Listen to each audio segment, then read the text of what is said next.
नमस्कार दोस्तों, कहानी क्राइम चैनल पर आपका स्वागत है। दोस्तों, आज की हमारी जो क्राइम की कहानी है वो है कोट्टायम केरला से। तो चलिए दोस्तों, शुरू करते हैं क्राइम की इस सच्ची कहानी को। नए साल में दूसरे रविवार का दिन था। तारीख थी 9 जनवरी। कोट्टायम जिले के कर्नुकचल थाने में करीब 30 साल की रमन्ना सुबह सुबह अपने पति के खिलाफ शिकायत दर्ज करवाने आई थी। उसने थाना प्रभारी से कहा, साहब मुझे पति के खिलाफ रिपोर्ट दर्ज करानी है। ये सुनते ही चाय पीते हुए थाना प्रभारी झल्ला गए। उन्होंने समझा कि कोई घरेलू हिंसा या दहेज आदि का मसला होगा। महिला की आगे की बातें सुनने के बजाय उन्होंने उसे डपट दिया, जाओ घर जाओ और पति या घर के किसी सदस्य को साथ लेकर आना। सुबह सुबह पति से झगड़कर आ गई हो, समझा दूंगा उसे। रमन्ना वहीं खड़ी खड़ी थाना प्रभारी को चाय पीते देखती रही। थाना प्रभारी फिर बोले, समझदार दिखती हो, पढ़ी लिखी भी लगती हो, घरेलू झगड़े को क्यों बाजार में लाना चाहती हो? साहब जी, आप जो समझ रहे हैं बात वो नहीं है। किसी लेडी पुलिस से मेरी शिकायत लिखवा दीजिए। भार्या मट्टल की शिकायत है। रमन्ना की गंभीरता भरी बातों के साथ मलयाली शब्द भार्या मट्टल सुनकर थाना प्रभारी चौंक गए। इन शब्दों का अर्थ था बीवियों की अदला बदली। दरअसल ये दो शब्द पुलिस के लिए अपराध की गतिविधियों में शामिल थे। उन्होंने महिला को सामने की कुर्सी पर बैठने को कहा। उसके बैठने पर पूछा, चाय पियोगी? हाँ कहते हुए उस महिला ने सिर हिलाया। थाना प्रभारी ने कांस्टेबल को आवाज लगाई, अरे सुनो जरा, एक कप चाय और लाना, और हाँ एसआई मैडम को भी डायरी लेकर बुला लाना। थोड़ी देर में एक लेडी पुलिस सब इंस्पेक्टर थाना प्रभारी के पास आ चुकी थी। चाय की एक प्याली भी महिला के सामने रखी थी। थाना प्रभारी ने उसे पीने के लिए इशारा किया और लेडी एसआई को उसकी शिकायत लिखने को कहा। फिर वो कुर्सी से उठ खड़े हुए। जाते जाते पूछा, तुम्हारा नाम क्या है? रमन्ना। टाइटल क्या है? नायर। रमन्ना नायर। ठीक है, तुम आराम से चाय पियो और मैडम को पूरी बात बताओ। ये कहकर थाना प्रभारी वहां से चले गए। थोड़ी देर बाद थाना प्रभारी, लेडी एसआई और दूसरे पुलिस कर्मियों की मीटिंग हुई। तब तक रमन्ना थाने में ही रुकी थी। रमन्ना ने जो बात महिला एसआई को बताई थी वो बड़ी गंभीर थी। ये सुनकर थाना प्रभारी भी आश्चर्यचकित हो गए थे कि क्या एक पति ऐसा भी कर सकता है। उन्होंने ये जानकारी डीसीपी कांगनचेरी आर श्री कुमार को दी तो डीएसपी ने इस मामले में उचित कार्रवाई करने के निर्देश दिए। थाना प्रभारी ने आरोपियों की गिरफ्तारी के लिए एक पुलिस टीम बनाई। आरोपियों की गिरफ्तारी भी जरूरी थी ताकि मामले की तह तक पहुंचा जा सके।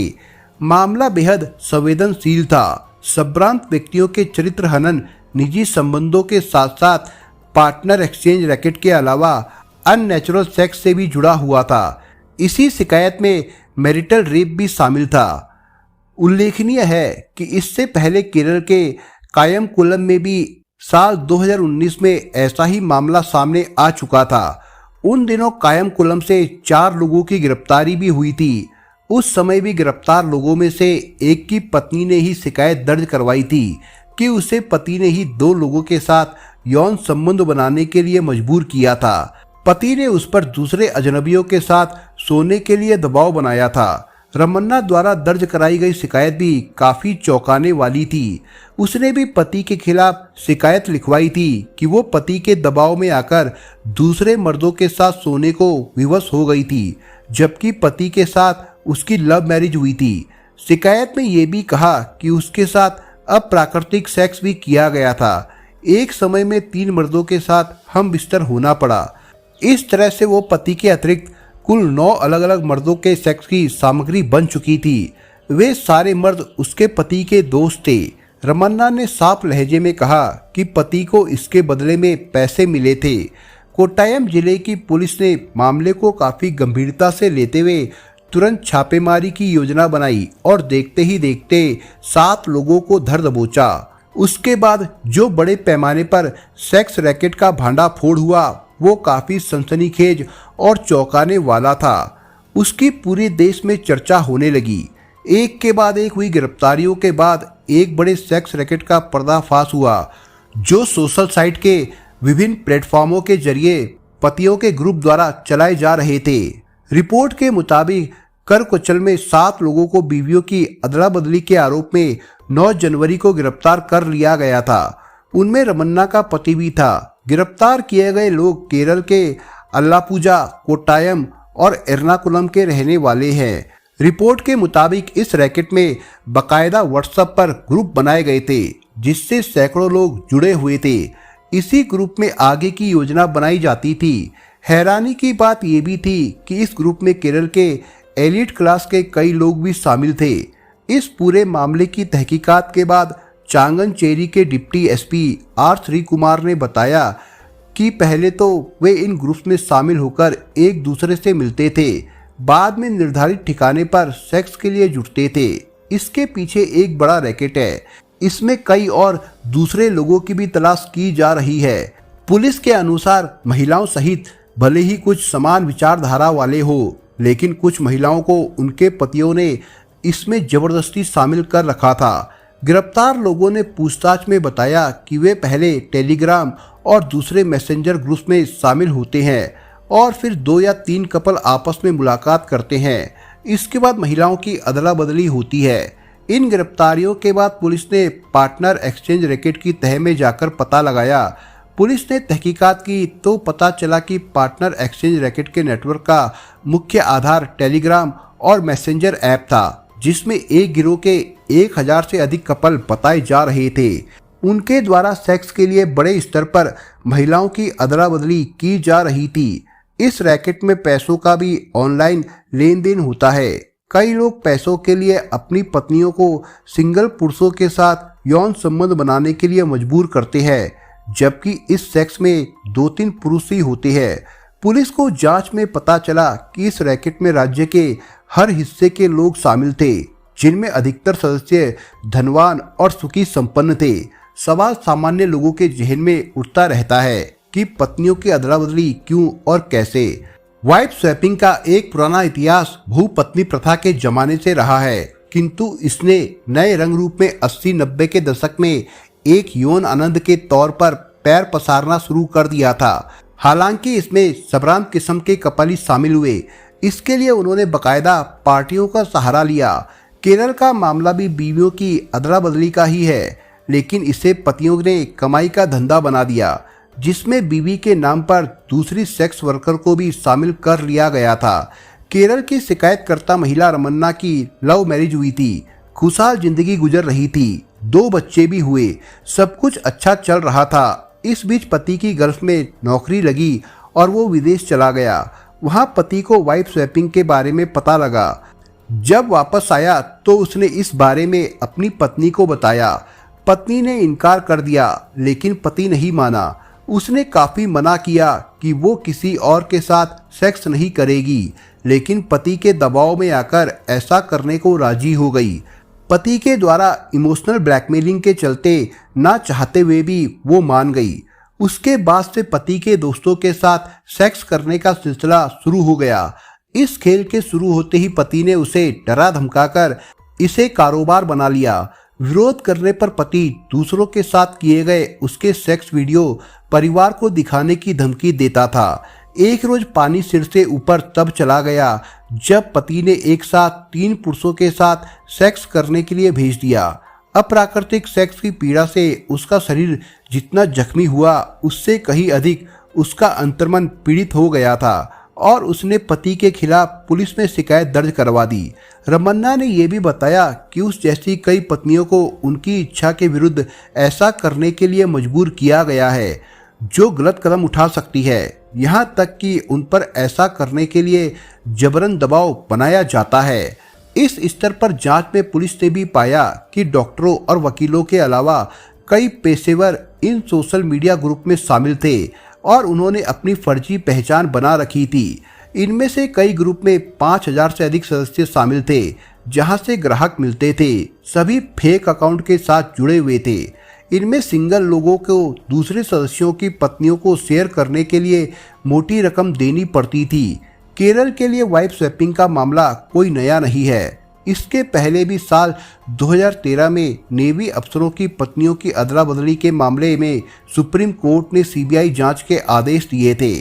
ये घटना साल 2012 की है, जब एक लेफ्टिनेंट की पत्नी ने पति और सीनियर अफसर पर सेक्सुअल, मेंटल हैरेसमेंट और वाइफ स्वैपिंग के गंभीर आरोप लगाए थे।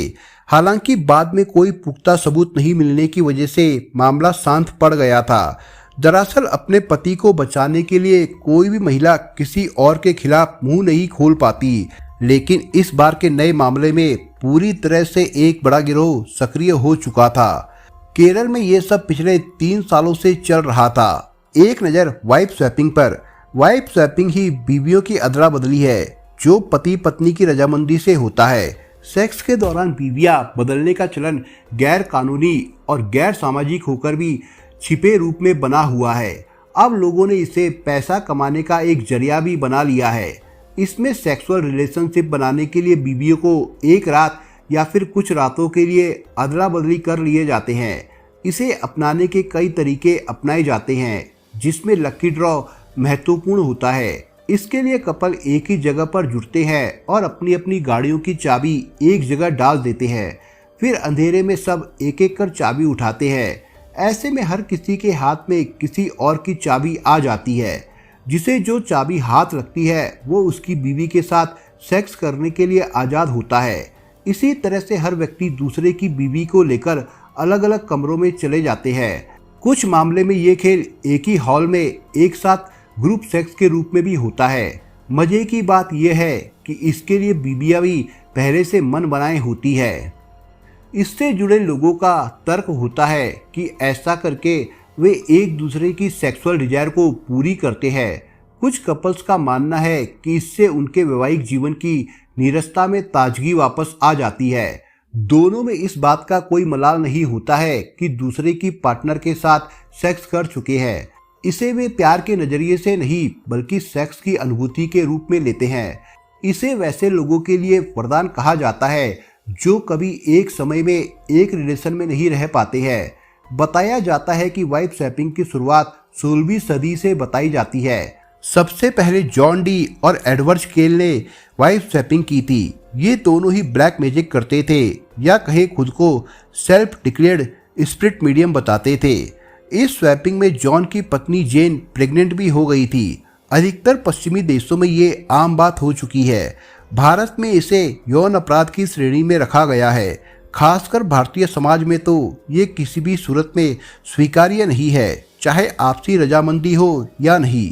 वाइफ स्वैपिंग को यदि एक शादीशुदा महिला की इच्छा के बगैर कराया जाए और एक से अधिक लोगों के साथ संबंध बनाने पर मजबूर किया जाए तो मजबूर कराने वाले लोगों पर आईपीसी की धारा 323, 328, 376, 506 के तहत केस दर्ज किया जाता है।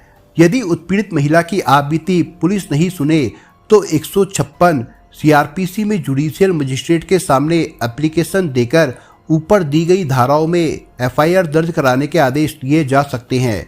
इस मामले में पति पर रेप की धारा 376 छोड़कर बाकी सभी धाराओं में कार्रवाई की जा सकती है। सारे अपराध गैर जमानती होते हैं और इन अपराधों में महिला के सिर्फ ये कहने पर कि उसके साथ बिना सहमति के जोर जबरदस्ती से संबंध बनाए गए हैं तो उसकी गिरफ्तारी की जा सकती है। ऐसे अधिकतर मामलों में ये एक ट्रायल का विषय होता है, जिसमें गवाही और क्रॉस एग्जामिनेशन के बाद अदालत आरोपियों को सजा दे सकती है या फिर सजा देकर बरी भी कर सकती है।